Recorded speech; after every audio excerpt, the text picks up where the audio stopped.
Good morning, hello friend, नमस्ते, आदाब, सत श्री अकाल। कैसे हैं आप सभी लोग। क्रेजी तनिष्क में आपका हार्दिक स्वागत है। आई होप आप लोग बहुत ही अच्छे होंगे और बहुत ही खुश होंगे। और मैं आशा करती हूँ, दुआ करती हूँ, कामना करती हूँ कि आपका परिवार भी बहुत ही खुश, बहुत ही अच्छा हो और उनके ज़िंदगी की हर खुशी मिले। तो चलिए चलते हैं। आज हम आपके लिए जिस तरह हमने आप सभी को वादा किया है कि हम आप सभी के लिए क्वेश्चन 2 दिन यानी सैटरडे को और संडे को लेकर आएंगे, उसी हिसाब से यानी हम आपको क्वेश्चन जब पढ़ाते हुए चलेंगे तो आपको अपने नॉलेज का खुद पता चलेगा कि हाँ, हम कहाँ पर चूक कर रहे हैं और हमारा कहाँ पर बेहतर होता हुआ नॉलेज जा रहा है। तो आज आपके लिए क्वेश्चन लेकर आए हैं जो हमने पहले आपको पढ़ा चुके हैं कि प्रथम राष्ट्रीय शिक्षा नीति 1968, उसके बाद या द्वितीय राष्ट्रीय शिक्षा नीति 1986, उसके बाद हमने संशोधन राष्ट्रीय शिक्षा नीति 1992 और यशपाल समिति, इन सभी के बारे में आज हम आपको कराएंगे। और कल भी हम आपके लिए एक क्वेश्चन का सीरीज लेकर आएंगे। तो चलिए आज का क्वेश्चन देखते हैं। जैसे यहाँ पर पूछा गया है कि सभी के लिए शिक्षा किसका मुख्य लक्ष्य है, यानी सभी के लिए शिक्षा किसका मुख्य लक्ष्य है। तो आप बताएंगे राष्ट्रीय शिक्षा नीति 1986 में, क्योंकि सभी के लिए शिक्षा का मुख्य लक्ष्य रखा गया था। कब? राष्ट्रीय शिक्षा नीति 1986 में। ठीक है। उसके बाद देखिए हमारा दूसरा क्वेश्चन है कि यहाँ पर ऐसे क्वेश्चन पूछेगा राष्ट्रीय शिक्षा नीति कब बनी। आपसे पूछ सकता है राष्ट्रीय शिक्षा नीति कब बनी, तो ऐसे आपसे 1986 में, 1987 में, 1988 में, 1992 में। तो आप बताएंगे 1986 में। ठीक है। और हमने आपको पूरा डिटेल में राष्ट्रीय शिक्षा नीति के बारे में पढ़ाए हैं। अगर आप हमारे वीडियो को नहीं देखे, पहले आप जाकर वीडियो को देखिए, उसके बाद आप आइए क्वेश्चन को करिए। आई होप आपका सारा का सारा जो डाउट है वो क्लियर होता हुआ चला जाएगा। आपसे क्वेश्चन पूछ सकता है राष्ट्रीय पाठ्यचर्या की रूपरेखा 2005 कितने अध्याय में विभक्त थी। तो आप बताएंगे 5। हम इसका क्वेश्चन आपको राष्ट्रीय पाठ्यचर्या रूपरेखा 2005 ये हम आपको कल कराएंगे और हम आपको ब्लैक बोर्ड योजना भी कल कराएंगे। और कुछ नया क्वेश्चन आज लेकर आए और कुछ नया क्वेश्चन कल हम आपके लिए लेकर आएंगे। आपको ये पता होगा कि ऐसे 2015 में देखिए क्वेश्चन पूछा गया, देश में संविधान लागू हुआ, तो आपसे पूछेगा 26 जनवरी 1948, 26 जनवरी 1950, तो आप 26 जनवरी 1950 बताएंगे। ठीक है। उसके बाद आपसे क्वेश्चन पूछ सकता है कि प्रोफेसर यशपाल समिति का गठन भारत सरकार द्वारा कब किया गया था। तो आप बताएंगे मार्च 1992 में। ठीक है। क्योंकि मार्च 1992 में जो प्रोफेसर यशपाल समिति का गठन किया गया था। और एक क्वेश्चन आपसे यहाँ पर भी पूछ सकता है कि राष्ट्रीय शिक्षा नीति 1986 के अंतर्गत प्रारंभिक शिक्षा को अनिवार्य एवं निःशुल्क बनाने हेतु कौन सी योजना लागू की गई थी। तो आप क्या बताएंगे। तो यहाँ 1986 के अंतर्गत देखिए आपको चारों क्वेश्चन ऐसे दे देगा। सर्वोदय विद्यालय, उसके बाद व्यवहारिक शिक्षा, साक्षरता कार्यक्रम, ऑपरेशन ब्लैक बोर्ड, ये क्वेश्चन पूछा गया है। तो आप इसे ध्यान में रखिएगा। 1986 के अंतर्गत जो है ऑपरेशन ब्लैक बोर्ड योजना को रखा गया था, जिसमें जो है अध्यापकों की व्यवस्था और जो कहते थे कि 2 कमरों के सामने जो है बरामदा होनी चाहिए और 2 अध्यापकों की नियुक्ति होनी चाहिए, जिसमें से एक अध्यापक जो है महिला होनी चाहिए। इन सभी बात जो है ऑपरेशन ब्लैक बोर्ड योजना में कही गई थी। ठीक है। ये भी क्वेश्चन आप ध्यान में रखिए।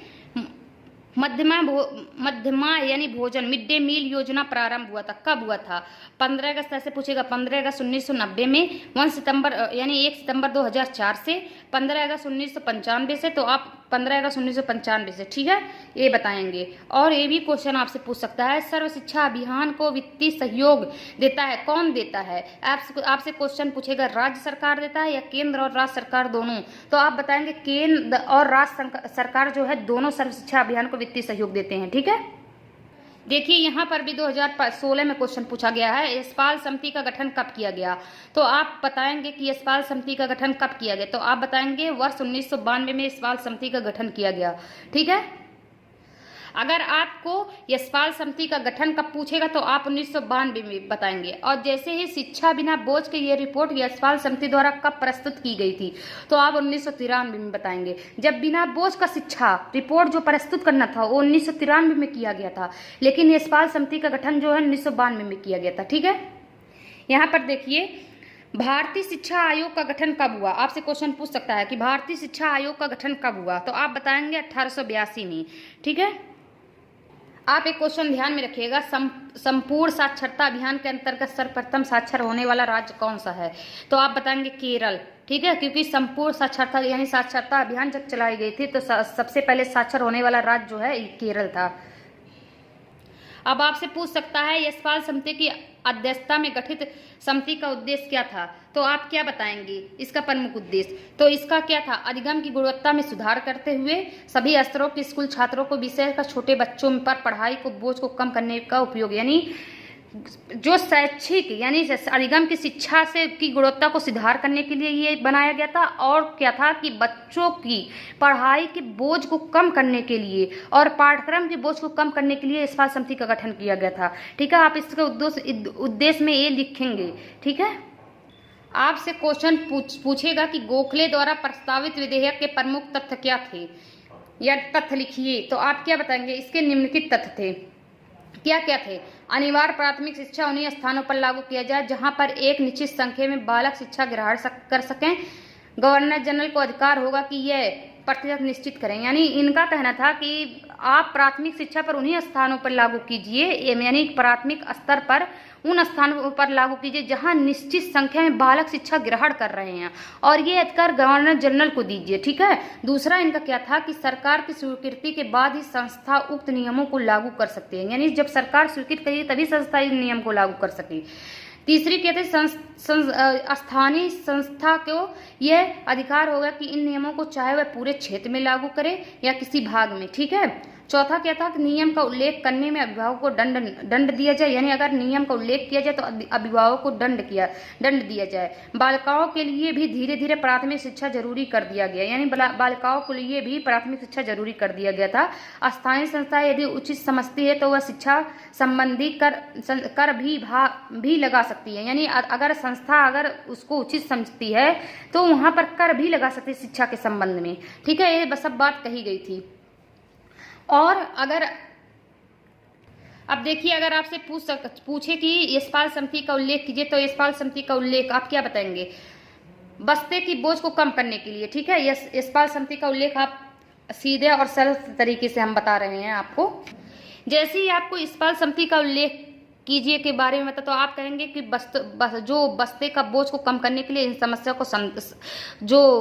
को समाधान करने के लिए केंद्र सरकार ने 1992 में एक राष्ट्रीय सलाहकार समिति बनाई थी। इस समिति को देश के 8 शिक्षाविदों में शामिल किया गया। अध्यक्ष जाने माने वैज्ञानिक व शिक्षाविदी प्रोफेसर यशपाल को बनाया गया था। ठीक है, यशपाल समिति की प्रमुख सिफारिशों ये थी कि बच्चों को ऊपर जो पुस्तकों तथा वस्तुओं का बोझ था उसे कम करने हेतु सुझाव दिया जाए तथा पाठ्यक्रम को ध्यान में रखकर राष्ट्रीय स्तर पर सभी के लिए एक जैसा पाठ्यक्रम तैयार किया जाए। अगर प्रोफेसर यशपाल समिति का उद्देश्य पूछे तो आप बता सकते हैं शिक्षा के सभी स्तरों पर विद्यालय विशेषकर छोटी कक्षा के विद्यार्थियों पर पढ़ाई के दौरान पड़ने वाली बोझ को कम किया जाए, साथ ही साथ शिक्षा की गुणवत्ता कैसे सुधार किया जाए इसके लिए बनाया गया था। ठीक है, अगर यशपाल समिति का सुझाव एवं रिपोर्ट पूछे तो आप बताएंगे पब्लिक स्कूलों की प्राथमिक कक्षाओं में बच्चों को स्कूल बस्ते का औसत कम से कम 4 किलोग्राम का हो। उसके बाद क्या था, प्राथमिक स्तर पर विज्ञान की पुस्तक ना हो। उसके बाद क्या कहते हैं, भाषा के जीवन से जोड़कर पढ़ाया जाए, यानी बच्चों को भाषा के जीवन से जोड़कर पढ़ाया जाए। गणित और चौथा पॉइंट आप लिखेंगे गणित को रटने के बजाय समझाना कक्षा 6वीं व 8वीं तक स्वतंत्रतावाद इतिहास को पढ़ाया जाए। ठीक है, यानी गणित को आप रटने पर जोर मत दीजिए और कक्षा 7 और कक्षा 8 का और कक्षा 6 से 8 तक के सभी विद्यार्थी को स्वतंत्रता की बात इतिहास में समझे, यानी स्वतंत्र की बात बताइए इतिहास के द्वारा। स्कूल और आप 5वां पॉइंट में लिखेंगे स्कूलों को अत्यंत खराब हालत शिक्षकों को अनुपस्थिति पाठ्यक्रम का बोझ जो है बोझ को शहर से ग्रामीण तक फैलाया जाए, यानी जो सभी नियम बनाया जाए ये सिर्फ एक ही जगह यानी शहर में ही नहीं ग्रामीण यानी पूरे भारत तक फैलाया जाए। अत्यधिक बड़ी कक्षाओं, भारी पाठ्यक्रम, कठिन पुस्तक आदि के कारण बच्चों के समग्र व्यक्तित्व का विकास नहीं हो पाता है। स्कूल आप 7वां पॉइंट में लिखेंगे स्कूल जाने वाले अधिकतर बच्चों के लिए स्कूली शिक्षा जैसे स्कूल में जाने वाले सभी बच्चे के लिए क्या स्कूली शिक्षा नीरस लगती है, बोझिल लगती है, रुचकर लगती है, कटु अनुभव प्रदान करते हैं। इनको आप रुचकर बनाइए। ठीक है, इन सभी में आप ये सुझाव दिए थे और इनका जो है सुझाव और इनका रिपोर्ट था। ठीक है, तो ये सब आप लोग यशपाल समिति के बारे में हमने आपको शॉर्ट आंसर और लॉन्ग आंसर दोनों के बारे में बता दिए हैं। आई होप आपको काफ़ी सब अच्छे से समझ में आया होगा। और अगर आपसे राष्ट्रीय शिक्षा नीति 1986 से आप क्या समझते हैं इसके बारे में पूछे तो आप क्या बताएंगे कि सन 1968 में सर्वप्रथम भारत की राष्ट्रीय शिक्षा नीति की स्थापना हुई थी, किंतु शिक्षा नीति के प्रस्ताव एवं प्रावधानों को पूर्ण रूप से लागू नहीं किया गया। जनवरी 1985 में देश की भूतपूर्व प्रधानमंत्री जो थे स्वर्गीय राजीव गांधी ने सत्ता संभालते हुए राष्ट्रीय शिक्षा व्यवस्था का विश्लेषण और समीक्षा किया और इस समीक्षा के आधार पर challenge of education A policy prospective document प्रकाशित किया गया। राष्ट्रीय शिक्षा नीति के प्रस्तावित प्रारूप को अंतिम रूप यानी प्रदान करने के लिए केंद्रीय शिक्षा सलाहकार मंडल के समस्त प्रस्तुत किया गया और मई 1986 में इसे नई शिक्षा नीति के रूप में स्वीकृति प्रदान की गई। इसे निम्नलिखित वर्णन किया गया था। ठीक है, आप इन सभी के बारे में शिक्षा नीति के बारे में बताएंगे, यानी 1986 के बारे में अगर पूछे। और अगर मान लीजिए 1986 के बारे में क्या क्या वर्णन किया गया था तो आप बताएंगे प्राथमिक शिक्षा बाल केंद्रित हो, प्राथमिक शिक्षा गतिविधियों पर आधारित हो, बच्चों को पढ़ाने वाले शिक्षकों एवं शिक्षा संस्थाओं को अधिक सुविधा प्रदान किया जाए, पर्यावरण संरक्षण कार्यक्रम में शामिल हो, छात्रों को किसी कक्षा में फेल न किया जाए। ठीक है, तो ये सब इनका जो है प्रमुख विशेषता थी। और अगर आपसे देखिए यहाँ पर कि राष्ट्रीय शिक्षा के नवीनतम नीति 1992 का निर्माण क्यों और कैसे हुआ, तो आप क्या बताएंगे। संशोधित राष्ट्रीय शिक्षा नीति 1992 राष्ट्रीय शिक्षा नीति 1986 का एक नया रूप है। राष्ट्रीय शिक्षा नीति में समाज की बदलती आवश्यकताओं एवं परिस्थितियों को देखते हुए कुछ महत्वपूर्ण संशोधन किए गए। राष्ट्रीय शिक्षा नीति 1986 का मूल्यांकन के लिए सरकार ने 7 मई 1990 को एक समिति का गठन किया, जिसकी अध्यक्षता जो थे आचार्य राममूर्ति ने की थी। ठीक है, अगर उसके बाद क्या है, इस समिति ने 26 दिसंबर 1990 को ही अपना रिपोर्ट सरकार को प्रस्तुत कर दिया। जब केंद्रीय शिक्षा सलाहकार बोर्ड का बैठक 1 मार्च 1991 को हुई तब रिपोर्ट पर विचार विमर्श किया गया, किंतु केंद्रीय शिक्षा सलाहकार बोर्ड के अधिकतर सदस्य इस समीक्षा से संतुष्ट नहीं थे। इसलिए सरकार ने राष्ट्रीय शिक्षा नीति 1986 का मूल्यांकन करने के लिए एक बार फिर से समिति का गठन 1992 में किया। इस बार इस समिति का अध्यक्ष किसे बनाया गया था, आंध्र प्रदेश सरकार के मुख्यमंत्री जनार्दन रेड्डी को बनाया गया था। ठीक है, समिति के द्वारा 1996 में राष्ट्रीय शिक्षा नीति का मूल्यांकन उसी कार्य योजना का अध्ययन करके अपनी रिपोर्ट को जनवरी 1992 में सौंप दिया। उसके बाद केंद्र शिक्षा सलाहकार बोर्ड ने उस रिपोर्ट का अध्ययन किया और यह निष्कर्ष निकाला कि राष्ट्रीय शिक्षा नीति 1996 में बहुत कम संशोधन करने की आवश्यकता थी। इस प्रकार भारत सरकार ने राष्ट्रीय शिक्षा नीति 1986 के ही संशोधन राष्ट्रीय शिक्षा नीति 1992 में परिवर्तित कर लागू कर दिया था।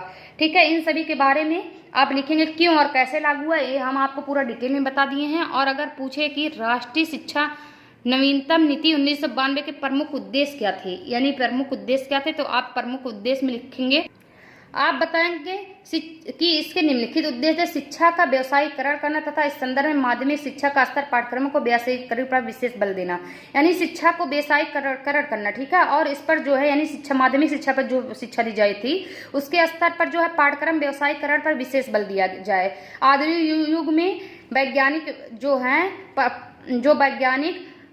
प्राविधिक परिवर्तन के संदर्भ में जनशक्ति को जागरूक करना और उपयोग के लिए शिक्षा के विभिन्न स्तरों पर छात्रों को उनकी जानकारी प्राप्त करना। ठीक है, तीसरा क्या था, निरक्षरता को दूर करने के लिए सार्थक एवं गैर सार्थक प्रयासों को प्रोत्साहन करना और दिशा में प्रौढ़ शिक्षा, अनौपचारिक शिक्षा, सशक्त शिक्षा, विज्ञान शिक्षा, मुक्त शिक्षा, विद्यालयों आदि पर बल देना, यानी इन्हें सभी शिक्षा पर बल दिया, चाहे अनौपचारिक शिक्षा हो, चाहे प्रौढ़ शिक्षा हो, चाहे जो सशक्त शिक्षा हो, चाहे विज्ञान शिक्षा हो, चाहे मुक्त शिक्षा, इन सभी शिक्षा पर इन्होंने उद्देश्य यानी इनका प्रमुख उद्देश्य था। ठीक है, और इन्होंने बल दिया।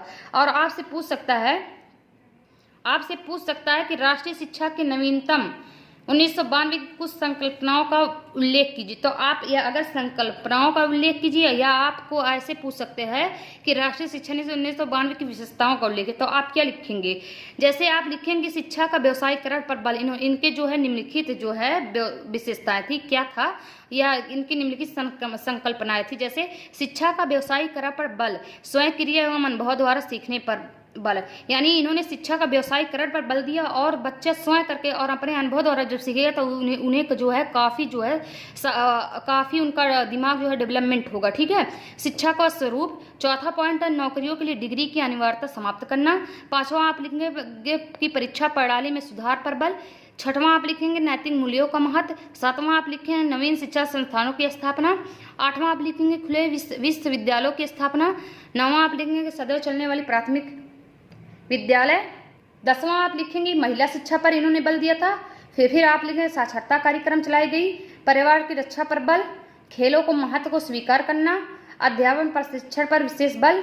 नवोदय विश्वविद्यालयों की स्थापना। ऑपरेशन ब्लैक बोर्ड योजना पर बल दिया गया। ठीक है, इन सभी के बारे में देखिए लिखा गया होगा और हमने जितना आपको बताया है आप सोचे होंगे कि इन सभी को पॉइंट के रूप में आप बता रही हैं, लेकिन ये कहाँ है। तो आप इतना बिलीव करिए कि आप जो वीडियो हमने आपके लिए बनाया है पहले उस पर देखिए, उसके बाद आप इस क्वेश्चन को करिए, आपको ज़्यादा सहारा मिलेगा। अगर आप सीधे क्वेश्चन को देख रहे हैं आप वीडियो नहीं तो आपको कम समझ में आएगा, लेकिन फिर भी हमने एक बार फिर से सारे यानी जितने भी हमने आपको पढ़ाया फिर से वर्णन करते हुए आपके समक्ष जा रहे हैं और आशा करती हूँ कि आप सभी को फिर से जो लोग पहले देख चुके हैं वीडियो उन लोगों का रिपीट हो रहा है। जो लोग नहीं देखे हैं अगर वो देख रहे हैं तो पहले वीडियो को देख लीजिए, नहीं तो इस क्वेश्चन को एक बार नहीं देख रहे हैं तो दोबारा आप रिपीट करके देख सकते हैं। ठीक है, जिस तरह हमने आपको जो है 1986 के बारे में बताए हैं और 1992 यानी संशोधित राष्ट्रीय शिक्षा नीति 1992 के बारे में बताया, उसी तरह आपसे पूछ सकता है जिस तरह से आप यहाँ पर ये मान के चलिए कि जैसे राष्ट्रीय शिक्षा नीति 1986 से आप क्या समझते हैं, इसी हिसाब से आपसे पूछ सकता है प्रथम राष्ट्रीय शिक्षा नीति 1968 से आप क्या समझते हैं। तो आप बताएंगे, ये क्वेश्चन आपको ये भी करा दे रहे ताकि आपका कोई क्वेश्चन छूटे ना। आप बताएंगे कि 24 जुलाई को भारत की प्रथम राष्ट्रीय नीति घोषित की गई, उसमें पूर्ण रूप से कोठारी आयोग के प्रतिवेदन पर आधारित थी तथा इसमें सामाजिक दक्षता, राष्ट्रीय एकता एवं समाजवादी की स्थापना करने के लक्ष्य निर्धारित किया गया था। इसमें शिक्षा प्रणाली का रूपांतरण कर 10+2+3 पद्धति का विकास, हिंदी का संपर्क भाषा का विकास, शिक्षा के अवसरों की समानता का विकास, यानी 10+2+3 आप समझेंगे जैसे हम लोग 10 पढ़ते हैं उसके बाद 2 साल हम लोग इंटर पढ़ते हैं फिर 3 साल हम लोग ग्रेजुएशन करते हैं। ठीक है, इन सभी पद्धति पर जो है हिंदी का संपर्क भाषा विकास, शिक्षा यानी अवसरों का समानता, प्रयास एवं नैतिक समाज मूल्यों का विकास पर जोर दिया गया था तथा विज्ञान व तकनीकी शिक्षा पर बल दिया गया, यानी विज्ञान पर और तकनीकी शिक्षा पर भी बल दिया गया था।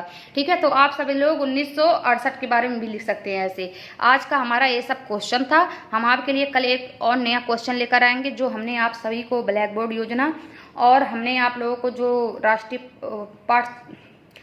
पाठ्यचर्या रूपरेखा 2005 पढ़ाए हैं उसके बारे में क्वेश्चन लेकर आएंगे और कुछ नया न्यू क्वेश्चन आपके लिए लेकर आएंगे ताकि आप लोगों का सारा क्वेश्चन जो है पीछे, और एक बार जो है आप लोगों के लिए पुराना क्वेश्चन लेकर आएंगे अगली बार, ताकि आप लोगों का पुराना क्वेश्चन भी जहाँ एक बार जो आप लोग देखें, एक बार पुराना क्वेश्चन देखेंगे फिर आप लोगों का दोबारा जो है वो क्वेश्चन रिपीट होता हुआ चला जाएगा। तो अगर आप इस वीडियो को देख रहे हैं तो लाइक, सब्सक्राइब, बेल आइकन को प्रेस करना मत भूलिएगा अगर आपको अच्छा लगा हो।